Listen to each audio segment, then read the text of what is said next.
Shalom Bapak Ibu Saudaraku yang Tuhan Yesus kasihi. Jumpa kembali dalam khotbah Kristen hari ini.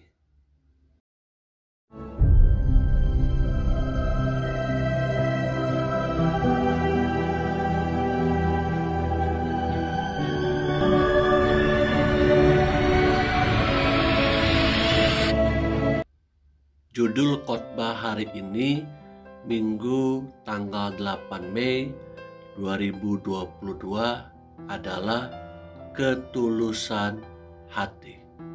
Mari kita berdoa. Tuhan Yesus, terima kasih buat hari yang baru yang Tuhan berikan kepada kami. Kami mau kembali terus dibaharui dari hari ke hari.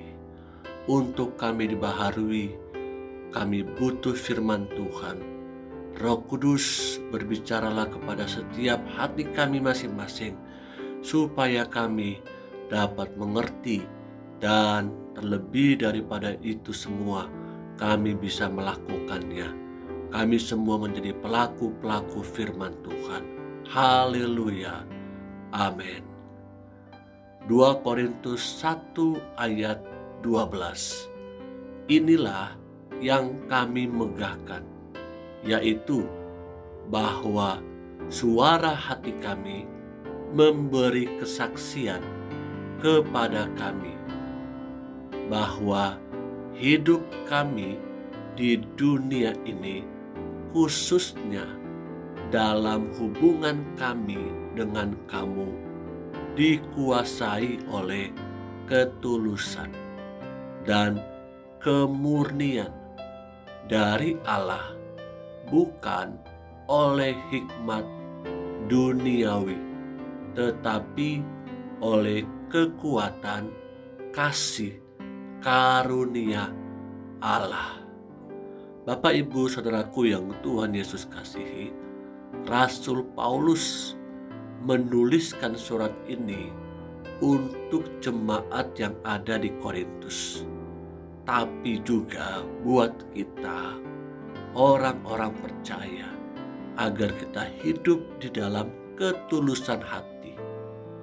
Segala sesuatu yang diberikan dengan tidak tulus hati tidak akan bermanfaat.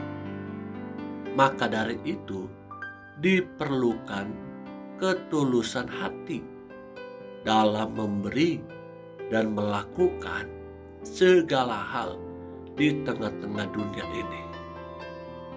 Baik ketika kita sedang bekerja, baik ketika kita sedang melayani pekerjaan Tuhan, baik ketika kita ada di dalam keluarga, bahkan hubungan kita dengan sesama, kita membutuhkan yang namanya ketulusan hati. Tanpa sebuah ketulusan hati, maka apa yang kita kerjakan di hadapan Tuhan dan sesama itu menjadi sia-sia. Bagaimana kita dapat memiliki ketulusan hati? Yang pertama, bersumber dari Allah. Kita belajar ketulusan hati bersumber dari Allah sendiri. Ketulusan sejati tidak akan muncul daripada hikmat manusia atau ajaran manusia, tetapi muncul dari kasih karunia Allah sendiri. Oleh karena itu, kita yang telah merasakan ketulusan yang Tuhan berikan untuk kita, maka kita patut melakukan hal yang tulus itu bagi orang lain. Karena Allah sudah menunjukkan keteladanannya kepada kita, betapa Dia begitu tulus mengasihi kehidupan saya dan kehidupan kita semua. Manusia cenderung memiliki sifat egosentris dan memikirkan jika melakukan segala sesuatu, apa keuntungan bagi dirinya. Maka dari itu perlu kasih Tuhan agar kita dapat melakukan segala sesuatunya dengan tulus. Karena pada umumnya kita hanya mau melakukan sesuatu jika itu menguntungkan bagi diri kita. Ketika kita melakukan sesuatu mungkin bagi atasan kita, atau bagi sahabat kita, atau bagi suami atau istri kita, bagi anak-anak kita, kita berharap ada sesuatu yang dapat menguntungkan ketika saya melakukan ini dan itu. Yang kedua, membangun hubungan baik dengan sesama. Ketulusan hati akan mendatangkan sebuah kesukaan dari semua orang, baik orang-orang Kristen maupun orang-orang non-Kristen, orang-orang percaya maupun orang-orang tidak percaya. Setiap orang di sekitar kita akan mengetahui apakah yang kita lakukan untuk mereka itu tulus atau tidak, atau ada maksud tersembunyi. Ya, kita mendengar istilah dan mengetahui sebuah istilah yang mengatakan ada udang di balik batu. Ketika kita melakukan sesuatu, orang bisa melihat tulus atau tidak, atau kita mengharapkan imbalan, mengharapkan kebaikan. Jika hal itu kita lakukan, kita tidak beda dengan orang-orang yang tidak percaya kepada Tuhan. Ketulusan yang dirasakan akan membuat hubungan dengan sesama menjadi semakin baik. Percayalah, ketika kita melakukan sesuatu itu dengan dasar sebuah ketulusan, karena Allah sudah lebih dulu melakukannya buat kehidupan kita.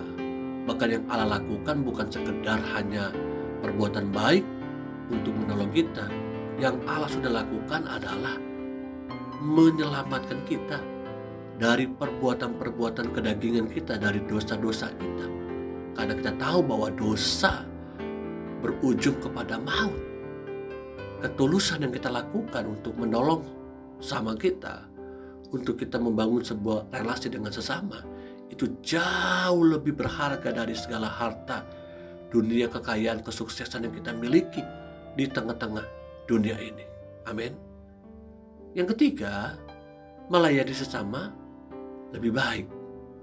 Ketulusan membuat Rasul Paulus dapat melayani sesama dengan jauh lebih baik dan sesuai dengan kebutuhan jemaat di Korintus. Yang Paulus lakukan untuk menjawab kebutuhan jemaat di Korintus, bukan untuk privasi dirinya supaya disanjung, ditinggikan, menjadi seorang yang famous, terkenal. Bukan. Tapi Paulus dengan sebuah kesadaran hati dan ketulusan yang besar, bahkan dia rela berkorban agar jemaat yang di Korintus itu boleh terjawab kebutuhannya, bahkan boleh bertumbuh di dalam pengenalan kepada Kristus. Karena itu, hal ini juga akan menjadi hal yang terjadi jika kita melayani dengan ketulusan. Kita tidak melihat apakah pelayanan itu menguntungkan kita secara pribadi ataupun tidak.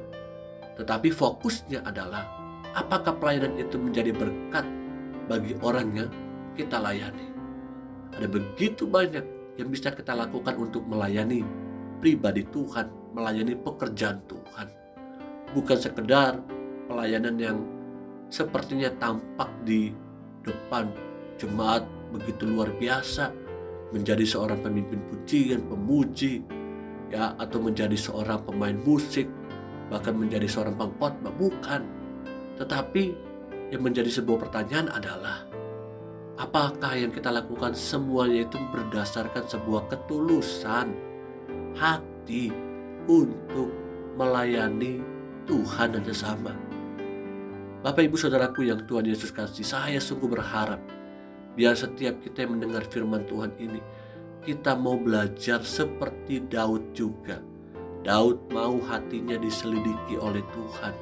Jika ada yang serong hatinya, dia mau supaya Allah mengoreksi dirinya. Karena Allah mengenal hatinya dan Allah mengenal pikiran-pikirannya. Yuk kita bersama-sama di hadapan Tuhan, kita minta Tuhan koreksi saya Tuhan. Kalau ada hal-hal yang salah, saya tidak melakukan dengan ketulusan hati, minta ampun di hadapan Tuhan. Supaya kita tidak mencuri kemuliaan nama Tuhan, supaya kita tidak sekedar melakukan ini dan itu supaya kita dikenal oleh orang banyak, atau supaya apa yang kita lakukan bisa mendatangkan kebaikan atau keuntungan bagi diri kita. Karena Allah sungguh maha tahu, segala sesuatu yang kita lakukan dengan sebuah ketulusan hati itu tidak akan sia-sia, akan kembali juga kepada kita ketika kita sungguh-sungguh menabur dengan sebuah ketulusan hati. Amin. Dimanapun Bapak, Ibu, Saudara berada, teruslah lakukan segala sesuatu dengan ketulusan hati. Dampaknya jauh lebih besar dari sekedar kita lakukan dengan sebuah hati yang terpaksa atau hati motivasi yang salah, keliru di hadapan Tuhan dan sesama. Mari kita berdoa. Tuhan Yesus, terima kasih buat firman Tuhan hari ini.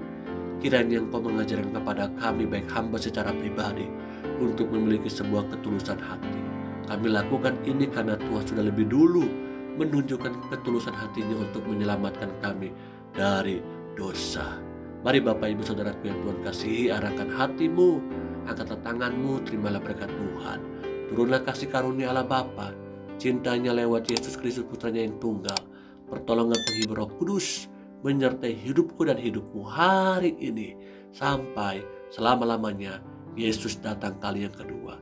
Yang terima berkat Tuhan dan menjadi berkat, katakan bersama, amin. Amin.